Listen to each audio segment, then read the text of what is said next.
Hello and a very warm welcome to this very special program where we are talking about the achievements of the challenges of Mr. Narendra Modi and his government in the last 1 year. Well, the Narendra Modi-led India government has completed its first year in the office. We all know about it. And one of the many areas where it has left a mark is on its attempt to build a sound trade and commerce network with other countries.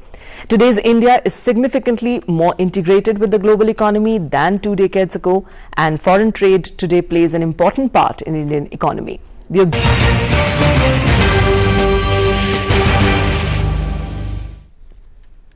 And joining me in the program is Professor Saikat Sinha Roy. He's Associate Professor with Department of Economics, Jadavpur University, West Bengal. Quite a pleasure to have you here, Professor Roy. Thank you. And Dr. Rakesh Mohan Joshi, who's Professor with the Indian Institute of Foreign Trade. Welcome to the program, Dr. Joshi. I'd like to start the discussion with you, Dr. Joshi. We have met at a number of occasions in the past 1 year talking about how trade and commerce has been one of the key areas where, Prime Minister's visits, whatever ties that we have, exchanged, the agreements that have been signed with other countries, that has been one of the critical areas where you see a lot of focus. What, according to you, have been the highlights on this front in the last 1 year? In the last 1 year, there has been a remarkable positive perception about India as a country, which is capable of destinations and investment, manufacturing and marketing. So I think the marketing and the visibility has increased. If you go to the basic data, which talks about our share in the exports, which has not increased, and as you are aware, there has been certain, the problems that, the India's trade has not increased, rather there has been a little decline in this exports, and the basic reason for that is basically the demand in the international markets. Yes. But as far as the homework is concerned, I think we have done a very good homework. The Prime Minister has visited markets like Japan, United States of America, Europe, Canada, China. So I think he has visited almost all big markets, and I think the biggest highlight is he has tried to focus on the core issues on manufacturing. The reduction in trade deficit, the measures in the policy will not suffice. Something which is going to suffice in reducing the trade deficit is basically that we become ourselves a center for manufacturing. So I think the manufacturing made in India program is there. He has focused on the infrastructure bottlenecks, so that has been a very positive highlight. He has also, asked about the collaboration in terms of the technology, in terms of the research and development, beginning from Japan, Germany, and now China.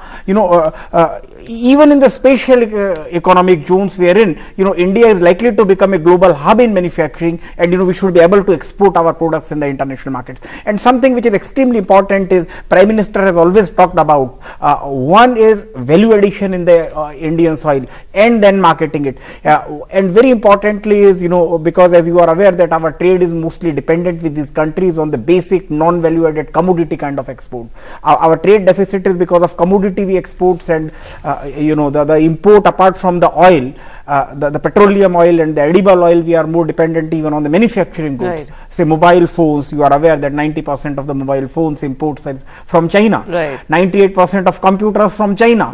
So I think that trade deficit the Prime Minister has highlighted in terms of the manufacturing, that asking those companies to come to India, manufacture, and facilitating Indian manufacturing sector. And you have seen that the target from 16% to maybe 25% in the manufacturing sector, and he is asking those companies that come to India, manufacture in this country. So I think that's a great highlight. But does a part of this whole environment is also addressed by the trade policy, which was no, absolutely. I think they have made a very remarkable steps have been taken in the trade policy. If you see earlier, the entire focus of the trade policy was with the central government. Now I think the two things. One is all governments, all state governments, we have involved them more. The whole aside scheme, which was assistance to states for infrastructure development, has gone to the states. Now they have to do it. You've seen it, and the states have to have their own export strategy, and then it has to be put in place. And all the states probably for the first time for the first time in this country have thought that they also need to understand trade policy. They also need to make their own export strategy, and they are doing it. So I think it's a state's involvement in the trade policy is done is one. And then the second thing, apart from the soaps, what has happened in the trade policies, they are trying to put more and more emphasis on the infrastructure development. So I think infrastructure development is extremely important. Infrastructure development for exports, I think the general infrastructure development is likely to impact. And the SEZ, you are aware that we had a lot of problems. India, you are aware that the concept of the FTZ, free trade zone, came into India probably for the first or the second time after Brazil in 1963-64. But incidentally, we probably failed in FTZs. They did not produce their desired result.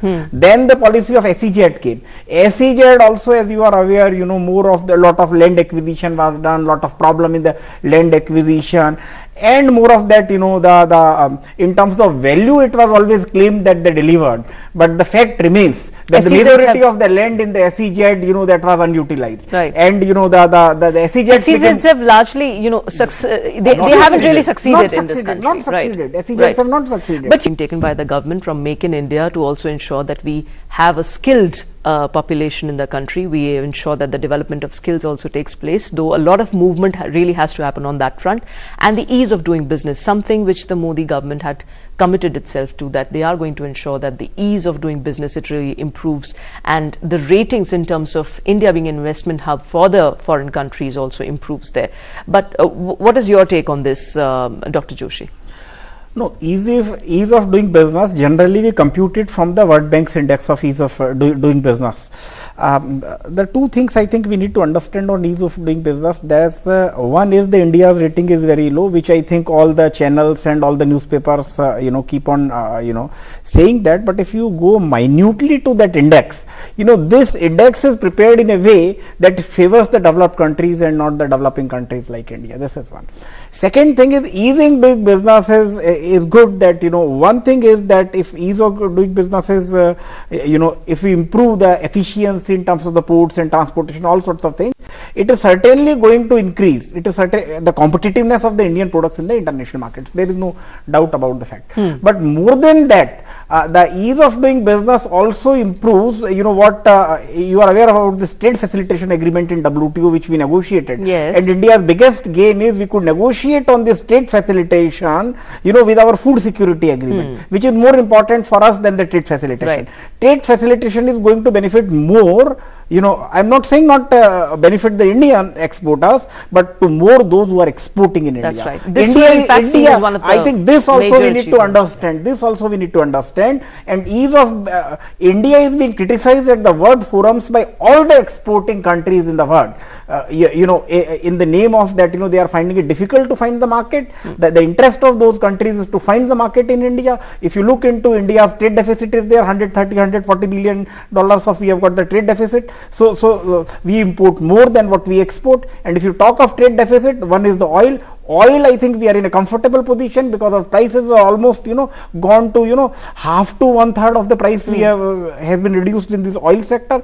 Now the basic input that India is importing is basically the manufactured goods, basically the technology intensive good. And in this good, these countries are looking at ease of doing business so that they become competitive. And if those become competitive, it's a double-edged sword.